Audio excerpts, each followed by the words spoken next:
लाभार्थियों के लिए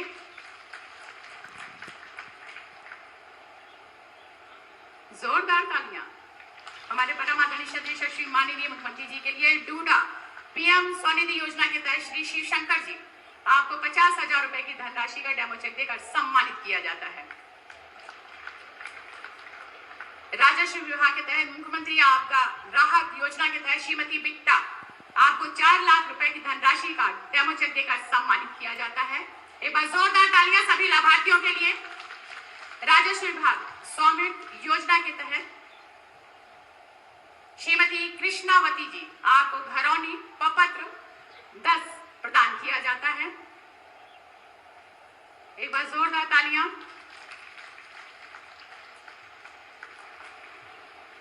उद्योग विभाग स्वामी विवेकानंद युवा सशक्तिकरण योजना के तहत सुश्री सिंधुजा पांडे विद्यार्थी के रूप में आपको टैबलेट प्रदान की जाती है ज्ञान की ज्योति स्वरूप। और स्वास्थ्य विभाग आयुष्मान गोल्डन कार्ड के तहत श्रीमती नीतू श्रीवास्तव आपको आयुष्मान कार्ड प्रदान किया जाता है। एक बार जोरदार तालियां सभी लाभार्थियों के लिए।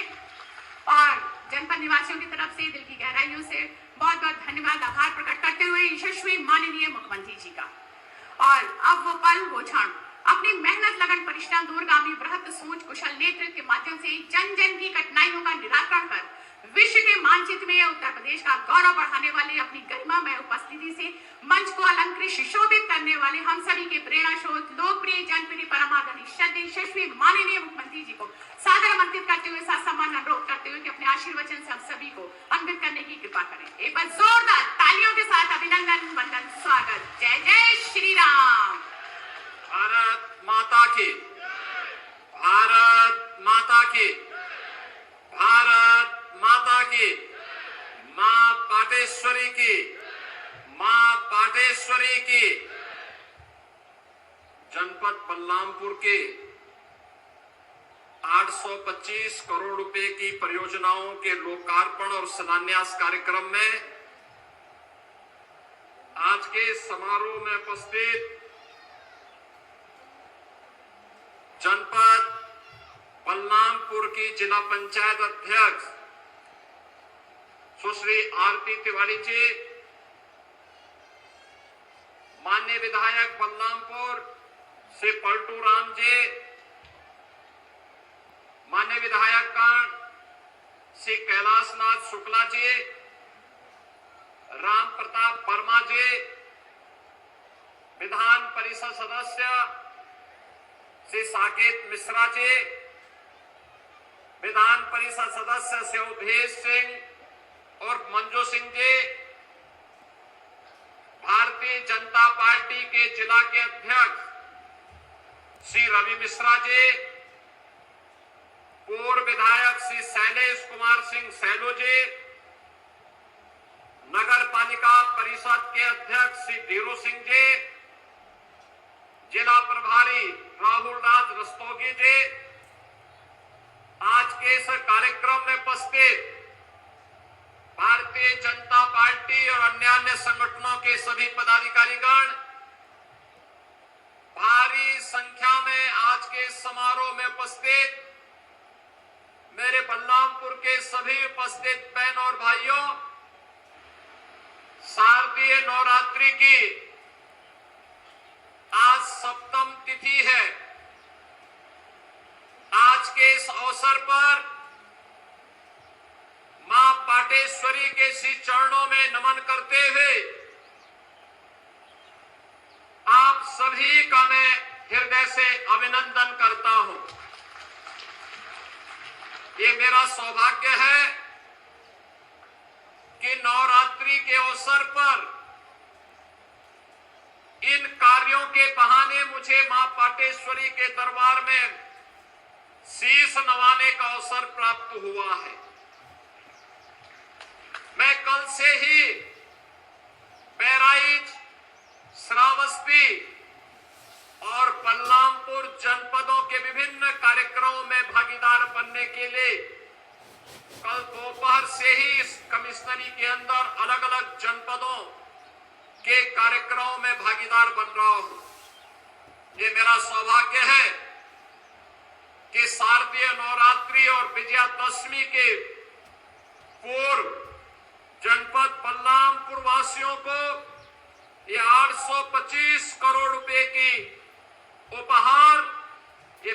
भारतीय जनता पार्टी की डबल इंजन सरकार के द्वारा प्रदान किया जा रहा है। 825 करोड़ का उपहार यहां के जनप्रतिनिधियों के प्रयास, जनता की आकांक्षा के अनुरूप जनपद बलरामपुर को भी विकास की मुख्य धारा के साथ जोड़ने और जनपद बलरामपुर भी एक विकसित जनपद के रूप में अपने आप को स्थापित कर सके, इन भावनाओं के साथ ये सभी उपहार विकास की परियोजनाओं के माध्यम से आज आपको उपलब्ध करवाए जा रहे हैं। मैं इन सभी परियोजनाओं के लिए बलरामपुर वासियों को हृदय से बधाई देता हूं और बलरामपुर वासियों के कुशल और मंगलमय जीवन के लिए मां पाटेश्वरी से प्रार्थना करता हूं। बहनों और भाइयों, हमारा बलरामपुर जनपद भारत और नेपाल के सीमावर्ती क्षेत्र में स्थित है। बलरामपुर जनपद मां पाटेश्वरी का पावन धाम है। बलरामपुर जनपद बलरामपुर स्टेट के द्वारा किए गए अनेक रचनात्मक कार्यों का साक्षी है। बलरामपुर जनपद भारत के पूर्व प्रधानमंत्री श्री अटल बिहारी वाजपेयी जी की कर्म भूमि के रूप में जाना जाता है और बलरामपुर जनपद एक कर्म ऋषि नानाजी देशमुख की कर्म भूमि के रूप में भी जाना जाता है। ये बलरामपुर जनपद 97 से लेकर के 2017 तक उपेक्षा का दंश झेलना था। बलरामपुर जनपद कोई पुरसाहाल नहीं था। 97 के पहले तो विकसित था ही, 1997 के बाद भी बलरामपुर जनपद के लिए जो विकसित योजनाएं आनी चाहिए थी, उनसे यहाँ के नागरिक वंचित थे। परिणाम क्या था? परिणाम था देश के अंदर जो सबसे गरीब जनपदों में किसी की गणना होती थी, वह गणना होती थी बलरामपुर जनपद की। बहनों और भाइयों, आज डबल इंजन की सरकार प्रधानमंत्री मोदी जी के नेतृत्व में बिना भेदभाव के योजनाओं का लाभ जब देना प्रारंभ की, तो डबल इंजन सरकार ने आज यहाँ पर मां पाटेश्वरी के नाम पर एक विश्वविद्यालय का निर्माण कार्य भी प्रारंभ किया है। विश्वविद्यालय इस सत्र में प्रारंभ भी हो चुका है। बलरामपुर के सभी नागरिकों को, श्रावस्ती, बहराइच, गोंडा के सभी नागरिकों को, युवाओं को मां पाटेश्वरी के नाम पर बने इस विश्वविद्यालय के लिए मैं हृदय से बधाई देता हूं, अपनी शुभकामनाएं देता हूं। बहनों और भाइयों, इसके साथ ही सरदेव अटल बिहारी वाजपेयी जी की कर्म भूमि होने के नाते पहली बार अटल जी देश की संसद में कहीं से पहुंचे थे, वो भूमि बलरामपुर की है। बलरामपुर संसदीय सीट से चुनाव जीत करके पहुंचे थे और इसलिए बलरामपुर में सरदेव अटल बिहारी वाजपेयी जी के नाम पर एक मेडिकल कॉलेज का निर्माण हो, इसके लिए हमारी सरकार ने पूरी व्यवस्था कर दी है और बहुत शीघ्र आप देखेंगे कि बलरामपुर जनपद के लिए भी एक मेडिकल कॉलेज सरकार के द्वारा यहाँ पर संचालित होगा। इमलिया कोडर में थारू बंधुओं के लिए उनकी परंपरा और उनकी संस्कृति को संरक्षण करने के लिए एक थारू म्यूजियम का निर्माण पहले ही किया जा चुका है। आज जो सौगात यहाँ के लिए उपलब्ध करवाई जा रही है, उसमें एक राजकीय पॉलिटेक्निक का उद्घाटन अभी हमने किया है। ITI है, डिग्री कॉलेजेज है, इंटर कॉलेजेज है, चिकित्सालय है, सड़कें हैं और भी तमाम प्रकार की वे योजनाएं हैं जो विकास लिए आवश्यक होती हैं और जिन योजनाओं के माध्यम से हर नागरिक के जीवन में बिना भेदभाव के उनके जीवन में प्रगति और उन्नयन का मार्ग प्रशस्त हो सकता हो। यही तो कार्य डबल इंजन सरकार ने पिछले 11 वर्षों में प्रधानमंत्री मोदी जी के नेतृत्व में किया है। आपने देखा होगा, एक और प्रधानमंत्री मोदी जी के नेतृत्व में नया भारत का दर्शन कर रहे हैं। बिना भेदभाव के शासन की योजना का लाभ हर गांव को, हर गरीब को, हर किसान को, हर श्रमिक को, हर महिला को और समाज के प्रत्येक तबके को उपलब्ध करवाया जा रहा है। और प्रदेश में विकास एक नए सिरे से आगे बढ़ने का काम हो रहा है। एक तरफ बिना भेदभाव के कल्याणकारी योजनाओं का लाभ हर गरीब के पास उसके सिर को ढकने के लिए छत हो, हर गांव की बेहतर कनेक्टिविटी हो, हर घर में शुद्ध पेयजल हो, हर परिवार के पास उज्ज्वला योजना का कनेक्शन हो, हर गरीब के पास राशन कार्ड हो, हर गरीब के पास आयुष्मान का कार्ड भी उपचार के लिए हो। एक तरफ सरकार के द्वारा एक कल्याणकारी योजनाएं संचालित हो रही है, युवाओं के लिए पढ़ने के लिए वर्ल्ड क्लास इंफ्रास्ट्रक्चर के साथ पीएम श्री कंपोजिट विद्यालय, मुख्यमंत्री अभ्युदय विद्यालय के साथ साथ इंटर कॉलेज को प्रोजेक्ट अलंकार के अंतर्गत सुंदरीकरण और उनके नवनिर्माण की कार्रवाई के साथ जोड़ा जा रहा है। विश्वविद्यालय बन रहे हैं, डिग्री कॉलेजेस बन रहे हैं, पॉलिटेक्निक बन रहे हैं, आईटीआई स्किल डेवलपमेंट के सेंटर के रूप में स्थापित हो रहे हैं, नगर निकायों का उन्नयन हो रहा है, शहरीकरण विकास की योजनाओं को आगे बढ़ाया जा रहा है।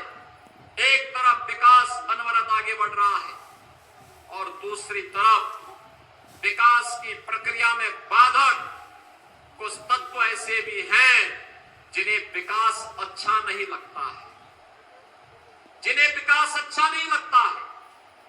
वे कहीं न कहीं विकास में व्यवधान पैदा करते हैं, उत्सव के समय उपद्रव पैदा करना चाहते हैं। वे लोग अराजकता को अपना जन्मसिद्ध अधिकार समझते हैं और उन्हीं लोगों को चेतावनी देने की दृष्टि से आज मैं बलरामपुर में भी आया हूं, यही कहने के लिए आया हूं,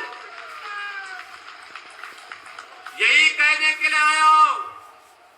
अगर विकास में बाधक बनोगे और विकास की योजनाओं को उपद्रव और अराजकता के माध्यम से बाधित करोगे तो ये मान करके चलिए कि ये विकास पहले उनके विनाश का कारण बन जाएगा। पर्व और त्योहारों के उत्सव और उमंग में अगर कहीं उपद्रव करने का कार्य किया तो ये उपद्रव की कीमत उनको चुकानी पड़ेगी कि आने वाली पीढ़ियां उनकी याद करेंगी कि कैसे होता, क्या कीमत चुकानी होगी। बहनों और भाइयों, जो लोग आज भी जिन्हें ये सब अच्छा नहीं लग रहा है, जो लोग आज भी किसी गलत मंशा के साथ जी रहे हैं, जो लोग आज भी मानते हैं कि अराजकता उनका जन्मसिद्ध अधिकार है, उनको अपनी गलतफहमी दूर कर देनी होगी। वो अपनी गलतफहमी दूर कर ले।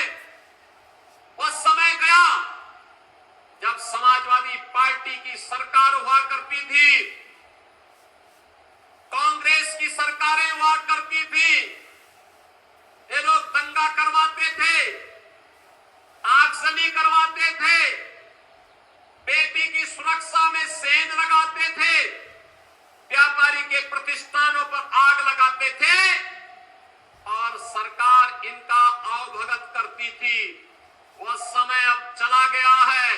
अब ये डबल इंजन की सरकार है।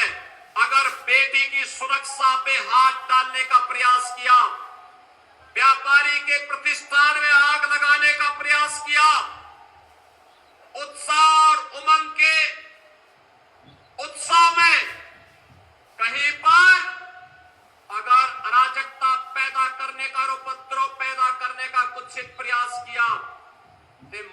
करके चलिए, ये रास्ता उनका सीधे नरक में जाने का होगा, सीधे नरक में।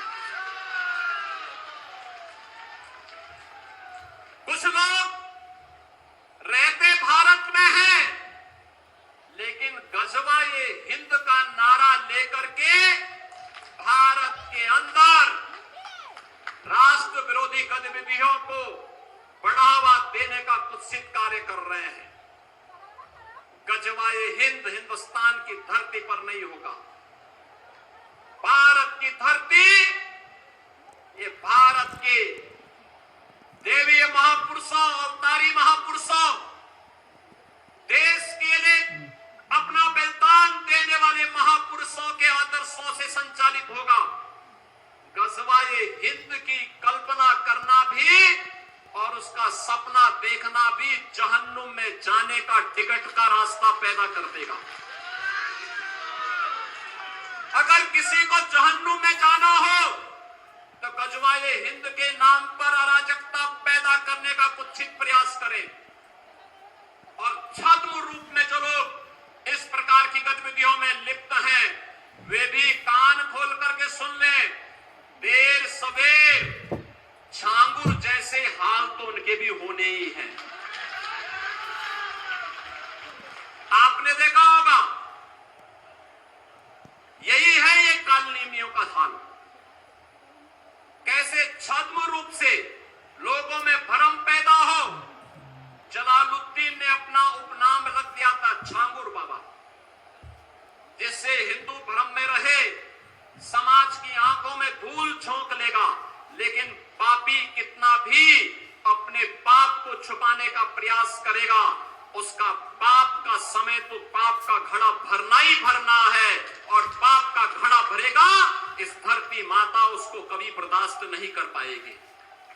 और छांगुर जैसे दुष्कर्मियों और राष्ट्रद्रोही तत्वों के द्वारा छद्म रूप से यही कार्य बलरामपुर की धरती से करने का प्रयास हो रहा था। हमें सतर्क होना होगा। जो लोग हिंदुस्तान की धरती पर रह करके भारत विरोधी गतिविधियों में लिप्त हैं, हिंदू विरोधी गतिविधियों में लिप्त हैं, हमें ऐसे कालनेमियों से सतर्क रहना होगा। उन्हें सख्ती से जवाब देना होगा। स्थानीय प्रशासन और पुलिस को इसके प्रति सजग करना होगा और समय समय पर इनकी गतिविधियों के बारे में शासन को अवगत कराना होगा, जिससे समय रहते इनकी नाजायज गतिविधियों पर सरकार पूरी तरह नकेल कस सके। कुछ लोगों को शांति और विकास अच्छा नहीं लगता, लातों के भूत बातों से नहीं मानते। इनको लगता है जैसे सरकार अब भी इनके सामने झुक करके कार्य करेगी। सरकार का पहले दिन से, डबल इंजन की सरकार का पहले दिन से ही यह निर्णय है कि अपराध और अपराधियों के प्रति, गद्दारों और देशद्रोहियों के प्रति सरकार जीरो टॉलरेंस की नीति के तहत कार्य करेगी। हमारी संवेदना एक गरीब के लिए है, हमारी संवेदना नौजवान के लिए है, हमारी संवेदना बेटी और बहनों के लिए है, हमारी संवेदना अपने अन्नदाता किसानों के लिए है, हमारी संवेदना उन व्यापारियों और उद्यमियों के लिए है जो अपने यहाँ देश के विकास का खाका तैयार करते हैं और नौजवानों के लिए रोजगार और नौकरी की व्यवस्था करते हैं।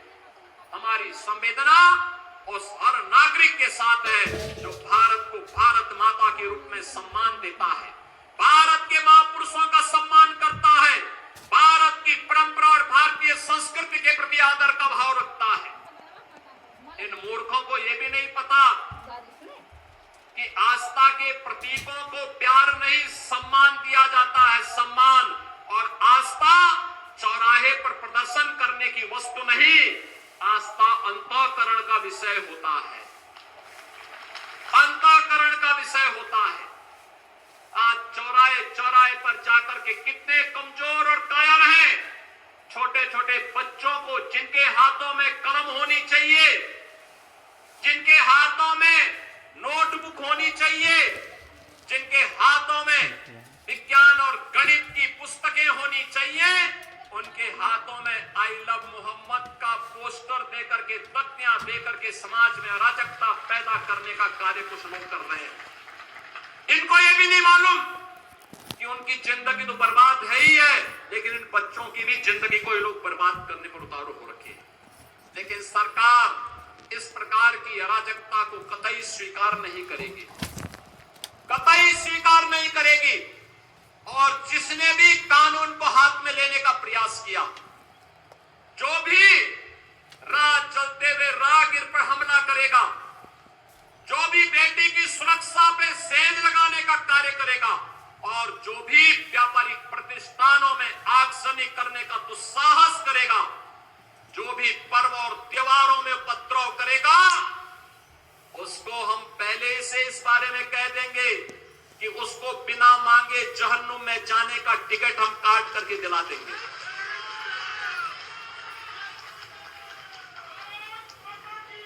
इतना पर्याप्त होगा उसके लिए। यह अराजकता स्वीकार्य नहीं। विकास में हर व्यक्ति की भागीदारी जब सुनिश्चित की गई है, गांव-गांव का विकास हो रहा है, कल्याणकारी योजनाओं में बिना भेदभाव के शासन की योजना का लाभ उपलब्ध करवाया जा रहा है, बिना भेदभाव के युवाओं को नौकरी और रोजगार उपलब्ध करवाया जा रहा है, तो फिर यह अराजकता कैसे? कुछ चंद लोगों को माहौल खराब करने की छूट नहीं देनी चाहिए। ये वही लोग हैं जिन्होंने उत्तर प्रदेश की भ्रष्ट सरकारों के साथ मिलकर के उत्तर प्रदेश के सामने पहचान का संकट खड़ा किया था। ये वही लोग हैं जिन्होंने उत्तर प्रदेश को बीमारू राज्य बना दिया था। ये वही लोग हैं जिन लोगों के दंगों के कारण प्रदेश में कोई निवेश नहीं आता था, कोई उद्योग नहीं लगता था, कोई विकास का कार्य नहीं हो पाता था। और आज पिछले 8.5 वर्ष के अंदर उनकी मंशा सफल नहीं हुई। अब नए नए तौर तरीके अपनाने का कार्य कर रहे हैं, लेकिन याद रखना होगा, वे जितना सोचते हैं उससे ज्यादा हमारी पहले से तैयारी रहती है। और जब भी दुस्साहस करेंगे, ऐसे ही पिटोगे जैसे बरेली के अंदर पीटे गए हो। बहनों और भाइयों, मैं आज के इस अवसर पर एक बात और कहना चाहूंगा। कुछ लोग हैं जो अफवाह पैदा करके भय और दहशत का माहौल पैदा करना चाहते हैं। आप देख रहे होंगे, ड्रोन के नाम पर, चोरी के नाम पर भय और दहशत का माहौल पैदा किया जा रहा है। जिला प्रशासन ने हर जनपद में व्यवस्था की है, हर ग्राम पंचायत में ग्राम सुरक्षा समिति का गठन किया है। आप लोग भी अपने स्तर पर प्रयास करिए। पुलिस की पेट्रोलिंग तेज हुई है। जो भी ये भय और दहशत का माहौल पैदा करेगा, ड्रोन के नाम पर अनावश्यक लोगों के मन में भय और दहशत पैदा करेगा, ऐसे लोगों के खिलाफ गैंगस्टर के तहत कार्रवाई करने के आदेश पहले ही दिए जा चुके हैं। जो भी चोरी के नाम पर भय और दहशत पैदा करेगा, उन लोगों की संपत्ति को जब्त करने के लिए हम लोगों ने पहले से आदेश कर रखे हैं कि ऐसे लोगों के खिलाफ सख्ती से निपटा जाए।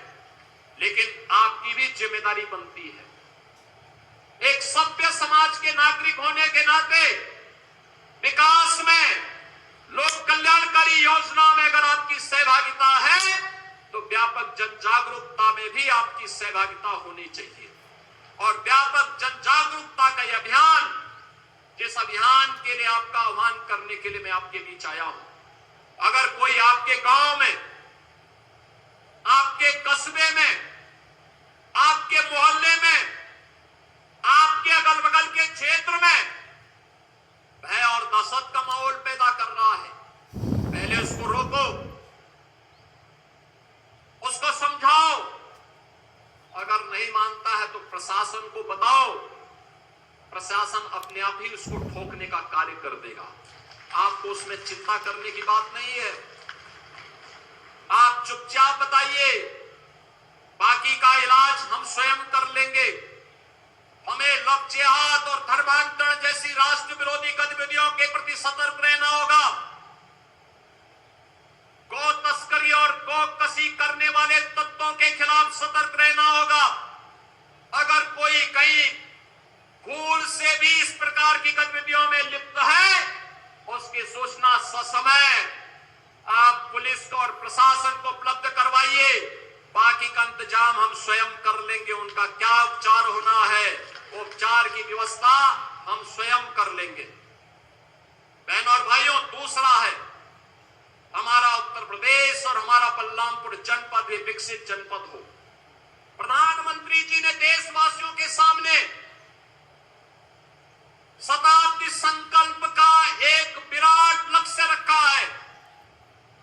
2022 में इस देश ने अपनी आजादी के 75 वर्ष पूरे किए थे। अमृत महोत्सव का आयोजन पूरे देश के अंदर हुआ था, हर घर पे तिरंगा पहना था। शताब्दी महोत्सव 2047 जब ये देश अपनी आजादी के 100 वर्ष पूरा करेगा, कैसा भारत चाहिए, कैसा भारत हमें चाहिए, उस भारत के निर्माण के लिए शताब्दी संकल्प के इस अभियान के साथ जुड़ने के लिए 2047 में हमें एक आत्मनिर्भर और विकसित भारत चाहिए। आत्मनिर्भर और विकसित भारत के लिए देश की सबसे बड़ी आबादी के राज्य उत्तर प्रदेश को आत्मनिर्भर और विकसित बनाना होगा। आत्मनिर्भर और विकसित उत्तर प्रदेश के लिए हमें बलरामपुर को भी आत्मनिर्भर और विकसित बनाना होगा। बलरामपुर भी आत्मनिर्भर और विकसित हो सके, इसके लिए हमारी सरकार ने तय किया हर कमिश्नरी में एक विश्वविद्यालय होगा। आज देवीपाटन कमिश्नरी का विश्वविद्यालय बलरामपुर जनपद में एस्पिरेशनल डिस्ट्रिक्ट होने के नाते, आकांक्षात्मक जनपद होने के नाते विश्वविद्यालय का निर्माण आपके जनपद में हो चुका है। बहनों और भाइयों, सहारनपुर में विश्वविद्यालय नहीं था। सहारनपुर कमिश्नरी में मां शाकंभरी के नाम पर विश्वविद्यालय का निर्माण हो गया है। मुरादाबाद कमिश्नरी में विश्वविद्यालय नहीं था। गुरु जंबेश्वर के नाम पर वहां विश्वविद्यालय का निर्माण कर दिया गया। अलीगढ़ में विश्वविद्यालय नहीं था। राजा महेंद्र प्रताप सिंह के नाम पर वहां विश्वविद्यालय का निर्माण हो गया। मिर्जापुर में विश्वविद्यालय नहीं था। वहां मां विंध्यवासिनी के नाम पर विश्वविद्यालय की स्थापना कर दी गई। और आजमगढ़ कमिश्नरी में भी विश्वविद्यालय नहीं था। आजमगढ़ में भी हम लोगों ने महाराज सुहेल देव के नाम पर विश्वविद्यालय का निर्माण कर दिया है। बहनों और भाइयों, उत्तर प्रदेश में श्रद्धेय अटल जी के नाम पर अटल आवासीय विद्यालय, अटल मेडिकल यूनिवर्सिटी का निर्माण कर दिया गया है। बाबा गोरखनाथ के नाम पर उत्तर प्रदेश का आयुष विश्वविद्यालय का निर्माण गोरखपुर में हो गया है। और ऐसे ही महात्मा बुद्ध के नाम पर कुशीनगर में कृषि विश्वविद्यालय की स्थापना हो रही है। श्रमिकों के बच्चों के लिए अटल आवासीय विद्यालयों का निर्माण हर कमिश्नरी में बना कर दिया गया है। बहनों और भाइयों, पॉलिटेक्निक हो, डिग्री कॉलेज हो, इंजीनियरिंग कॉलेजेज हो, ये बड़े पैमाने पर बनाए गए। पिछली सरकारें वन डिस्ट्रिक्ट वन माफिया देती थी। हमारी सरकार ने वन डिस्ट्रिक्ट वन प्रोडक्ट भी दिया है और one district one medical college का निर्माण कार्य भी करना प्रारंभ कर दिया है। बलरामपुर में भी मेडिकल कॉलेज का निर्माण हो रहा है, अंतिम चरणों में चल रहा है। श्रावस्ती में महात्मा बुद्ध के नाम पर एयरपोर्ट का निर्माण का कार्य युद्ध स्तर पर चल रहा है। श्रावस्ती मर्यादा पुरुषोत्तम प्रभु श्री राम के बड़े पुत्र लव के द्वारा बसाई गई राजधानी थी। श्रावस्ती महात्मा बुद्ध ने ज्ञान प्राप्त होने के बाद सर्वाधिक चातुर्मास इसी श्रावस्ती में व्यतीत किए थे।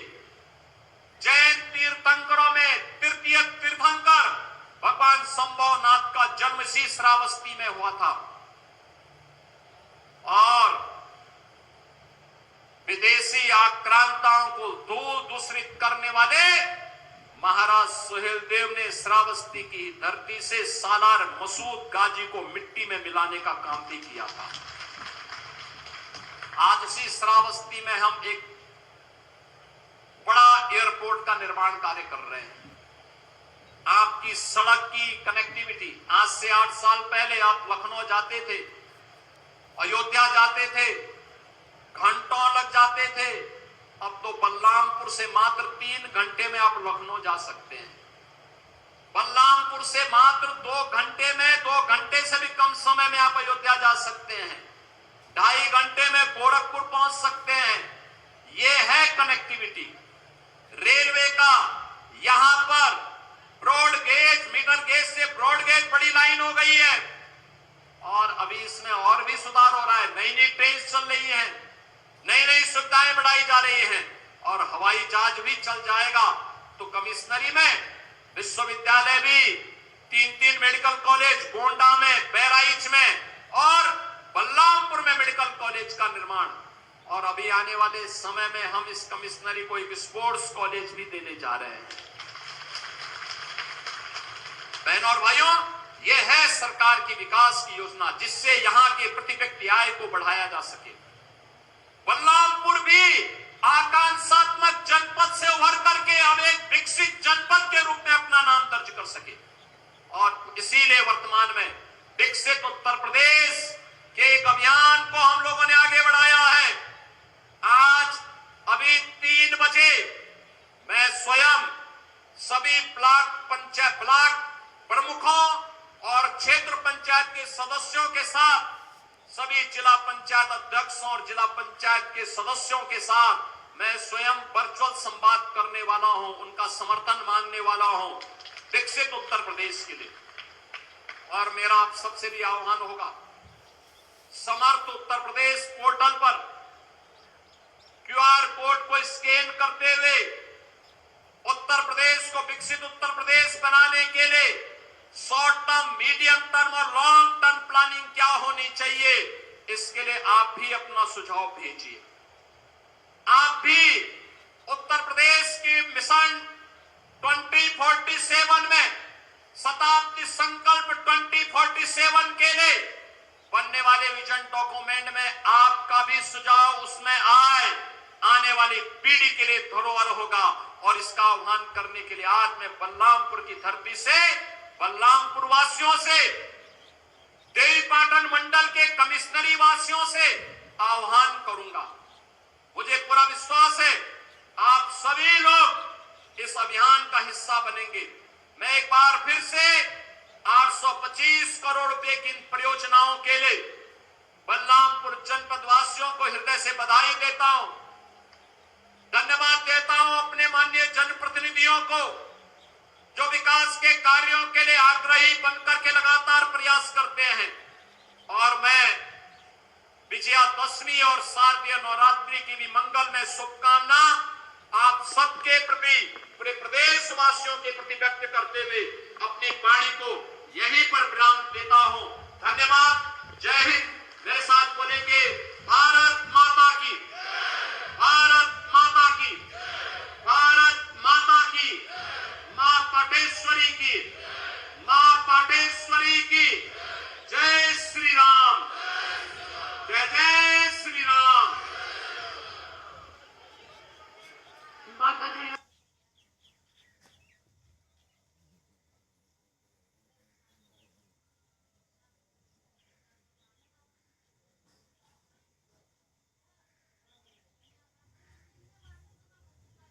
माननीय सम्मानित प्रतिनिधिगणों से कि अपने घर कमलों से भगवान पुरुषोत्तम राम की इस छोटी सी प्रतिमा को भेंट स्वरूप, उपहार स्वरूप और वस्त्र पहनाकर अभिनंदन, वंदन, स्वागत, सत्कार परम आदरणीय श्री माननीय मुख्यमंत्री जी का एक बार जोरदार तालियों के साथ, जोरदार तालियां अभिनंदन, वंदन, स्वागत के लिए परम आदरणीय श्री माननीय मुख्यमंत्री जी के लिए। और आज के इस दीपावली से पहले सौभाग्य भरा उपहार प्रदान करने के लिए दिल की गहराइयों से आभार प्रकट करते हुए श्री माननीय मुख्यमंत्री जी का कि हमारे जनपद निवासियों को आपका ये प्यार भरा तोहफा, जो कि नील पत्थर हमारे जनपद